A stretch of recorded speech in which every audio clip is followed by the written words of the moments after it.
T20 world కప్లో చిన్న జట్లు అద్భుత ప్రదర్శన చేస్తున్నాయి. పెద్ద పెద్ద జట్లను సైతం వణికిస్తున్నాయి. ఇవాళ దక్షిణాఫ్రికాను ఆఫ్ఘనిస్తాన్ ఓడించినంత పనిచేసింది. నెయిల్ బైటింగ్, సీటెడ్జ్ ఇలా ఏ పదం వాడినా తక్కువే. నిర్ణీత 20 ఓవర్లలో దక్షిణాఫ్రికా 187 పరుగులు చేయగా ఛేదనలో ఆఫ్ఘాన్ కూడా సరిగ్గా 187 పరుగులకే పరిమితం కావడంతో మ్యాచ్ సూపర్ ఓవర్కు దారితీసింది. సఫారీ ఇన్నింగ్స్లో డీకాక్ 59, రికెల్టన్ 61 పరుగులతో మెరుపులు మెరిపిస్తే ఆఫ్ఘన్ ఓపెనర్ గుర్బాజ్ 84 పరుగులతో ఒంటరి పోరాటంతో స్టేడియాన్ని హోరెత్తించాడు. ముఖ్యంగా చివరి ఓవర్లో రబడ వేసిన వైడ్లు, నోబాల్స్ డ్రామా మధ్య నూర్ అహ్మద్ రనౌట్ కావడంతో స్కోర్లు సమమవడం ప్రేక్షకులను ఊపిరి బిగబట్టేలా చేసింది.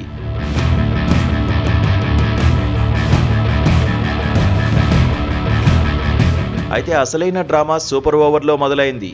ఆఫ్ఘనిస్తాన్ మొదట బ్యాటింగ్ చేసి 17 పరుగులు సాధించగా దక్షిణాఫ్రికా తరఫున స్టబ్స్ చివరి బంతికి 6 బాదడంతో అక్కడ కూడా స్కోర్లు సమమయ్యాయి.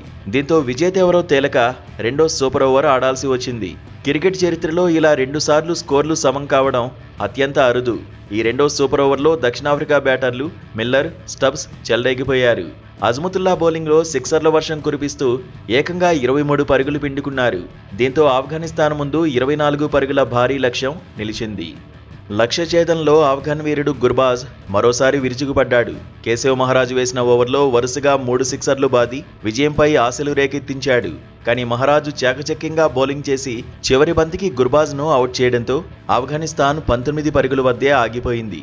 గెలుపు ముంగిట బోల్తా పడిన ఆఫ్ఘన్ క్రీడాకారులు నిరాశలో మునిగిపోగా దక్షిణాఫ్రికా ఊపిరి పీల్చుకుంది. మొత్తానికి టీ20 మజా అంటే ఏంటో చూపించిన ఈ మ్యాచ్ క్రీడాభిమానులకు జీవితకాలం గుర్తుండిపోయే ఒక అద్భుత జ్ఞాపకాన్ని మిగిల్చింది.